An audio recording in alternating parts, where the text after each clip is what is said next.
In this video, we'll be discussing Eyal Cohen's study of the parasocial breakup that happened when the TV show Friends came to an end. So Friends debuted in September of 1994 on NBC and ended on May 6, 2004. So nearly 10 years the show airs, and it provides a good candidate for looking at a parasocial breakup because viewers had a long time to develop a relationship with the characters. And the show was created as part of a trend in the early 90s toward more sitcoms that didn't focus on the family or a business. And so you had early success with shows like Seinfeld that were just about a group of 20, 30 something people living in New York City together. And so Friends was created as a similar kinds of show. And the show is really popular with 18 to 30-year-old demographic at the time, which makes sense because these are the kind of characters, the kind of people that are similar to the characters. And so viewers relate and identify with the characters. And the interpersonal relationships of the characters, as you know, is sort of the main sort of topic of the show. The humor, the plots of the episodes come from these relationships between the characters. So the characters are focused on their relationships with each other, and so it's potentially more likely that the viewer might feel a connection with the characters as well. So you are supposed to feel like you're part of this group of friends when you're watching the show. And so it's not surprising that after 10 years when the show ends that it might be an emotional experience for a lot of viewers. So when we look at the show and we look at the study, they first want to point out how popular different characters were. Remember, attractiveness of the character, whether or not you and other people find the character attractive, interesting, popular, is a factor that they're interested in its effects on parasocial breakup. And so the most popular character, not surprising, was Rachel. 31% of respondents found her to be their favorite character. She was also the character with whom participants felt the strongest parasocial relationship. So she's the most popular character, and she's also the one, not surprisingly, that people are most likely to have that relationship with. Least popular characters were Ross and Monica. 7% of our respondents said that they found Ross to be their favorite character, and only 5% said that Monica was their favorite character. Chandler was about 20%, Joey was about 20%, and Phoebe was about 14%. And so the majority, 60% of the respondents, chose a character of their same gender as their favorite character.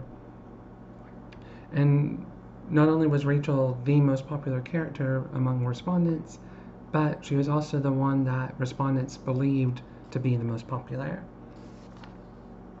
And so, again, the reason why this is important, the idea here is that if Rachel is your favorite character, and you know she's the most popular character among most other viewers as well, when the show goes away and you no longer get to see Rachel on TV anymore, that breakup might be harder than if Monica was your favorite character. You might love Monica, you might be sad that she's going, but that breakup's not going to be as intense because you know that not many other people like Monica. And so you may feel some negative feelings, but they're not going to be as strong. And so when we look at the intensity of the parasocial breakup that people experienced when Friends came to an end, the researchers found that the intensity was influenced by factors other than having a parasocial relationship. So it's not just if you have a parasocial relationship, then it leads to an intense parasocial breakup. There are other factors that predicted that better. One was the commitment to the show. How committed were you as a viewer? Did you watch every week? Did you make sure you saw every episode? Did you record it when you weren't going to be able to see it? Or was it something you just watched whenever? I mean, if it happened to be on, you'll watch it, and you like it, but it doesn't really matter. If you miss an episode, you don't really care. So how committed are you to the show? What's your affinity for the show? How much did you like it? Was it your favorite show when it was on? So how strong were your feelings? Is it your favorite show, or is it just something that you watch just because other people in your life watch it, or if it just happens to be on, sure, you'll watch it, but you don't really care that much about it. Perceived popularity of a favorite character was something that also predicted the intensity of a parasocial breakup. So again, if you feel like the character you had that connection with was also really popular with other people, then you felt a stronger, more intense parasocial breakup because they're going away. And then the participants' loneliness also impacted the intensity of the breakup. But it's important to recognize here that the researchers point out that loneliness didn't predict a parasocial relationship, just how intense the breakup was. So lonely viewers were more distressed by the relationship ending, but it's not just lonely people that have parasocial relationships. Loneliness didn't connect with parasocial relationships at all. So all kinds of people have parasocial relationships, but lonely people in this study felt the breakup more intensely. So looking at the breakups across the board for the show, the level of parasocial breakup was rather low, and that kind of is consistent with other research. You're going to have people that feel this really strong connection, and they're going to be really upset when it's over, but it's going to be a small percentage of the overall audience. And so parasocial relationships ending is still less stressful than the breakup of a close friendship or a romantic relationship, even though these parasocial breakups follow similar patterns. And so the socially shared nature of the breakup and the long lead time may decrease some of the distress. You're not alone in the breakup. Millions of people are having this moment of grief together, and it's different than the very personal, intense feeling that you have when a friendship or romantic relationship ends. So that might mitigate some of it, and also, as we talked about before, the fact that you're aware that it's going to happen. Another thing that might also have mitigated some of the distress for the relationship ending was the fact that spin-offs, reruns, and DVD releases of the show had already been announced or were already happening.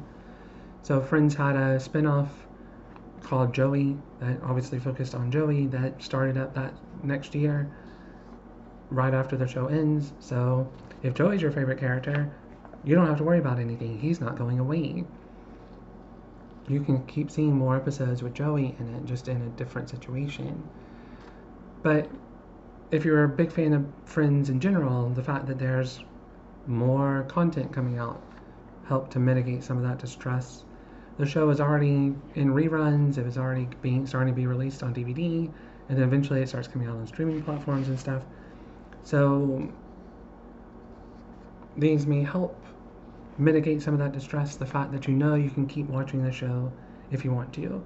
If you're really distressed at the ending of this relationship, you can just turn on the TV at 5 o'clock in the afternoon and see a rerun of the show. But it's similar to what happens when a friendship ends and you look back on photos and videos of your relationship, and yeah, you can kind of relive the moment, but that's also kind of something that makes you sad as well, because what's lost in those moments is any more progression of the story. Nothing else is going to happen. The things that happen by the end of the episode, there's never going to be more stories about these characters, and so just like with a friendship ending, yeah, you can look back at your pictures and relive the good moments, but there will never be new moments. And so that can, while having the reruns and stuff mitigate some of the distress, it can also lead to different kinds of grieving because nothing new is going to happen.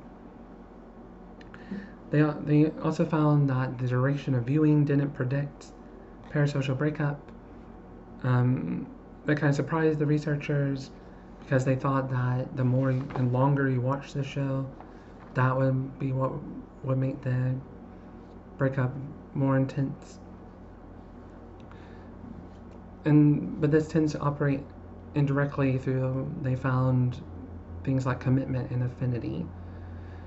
So the point here is that a lot of people watched the show for a number of years, but if they weren't committed to it, if they didn't feel a strong affinity for the show, it wasn't something that they felt really strongly about.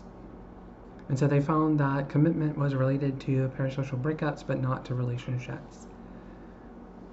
So if you were committed to the show, if you watched it regularly, if you never missed an episode, if you made sure that you taped an episode if you weren't going to be there, then that would lead to a more intense parasocial breakup. But commitment itself didn't lead to a parasocial relationship. So a lot of people were committed to the show, they watched it regularly, but they never really developed a strong commitment or connection to the characters, and so they never have that parasocial relationship, and so then they're not going to have a breakup. And so the disappointment, the distress is going to be stronger. So those are just some examples of some of the results of Eyal and Cohen's study. And again, the important things to take away: parasocial breakup, generally low level, so not everyone's going to feel a lot of distress when a show like this goes away, but things like how committed you are to the show, what your affinity for the show was, how popular you think the character that you have this connection with is, those are the things that are going to lead to more of the intense parasocial breakup.